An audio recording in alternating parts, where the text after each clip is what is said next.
बिस्मिल्लाहिर्रहमानिर्रहीम। अस्सलामु अलैकुम। आप देख रहे हैं K92 न्यूज़ और मैं हूं नाइला भट्टी। शामिल करते हैं आज की अहम खबरें।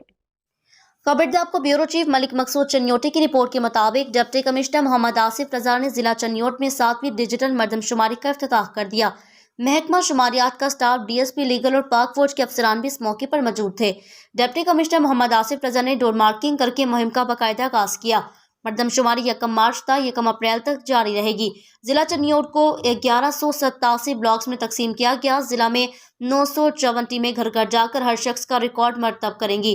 टीमों की सुपरवाइजर के लिए 90 सुपरवाइजर ड्यूटी सर अंजाम देंगे। तमाम मुतल्लिका सरकारी महकमों के साथ साथ कानून नाफिज करने वाले इदारों के अफसरान एहलकारान सिक्योरिटी के लिए खिदमात सर अंजाम देंगे। शहरी अपने घर और तमाम अफराद का दुरुस्त डाटा टीमों को फराहम करें या गवर्नमेंट ऑफ पाकिस्तान की वेबसाइट के जरिए अंदराज करें। शहरी मरदमशुमारी के लिए आने वाले शुमार कुंदा टीमों से ताउन करें। इस मरदमशुमारी के बना पर कल को मुल्क की वसाइल को तकसीम और तरक्की मुमकिन होगी।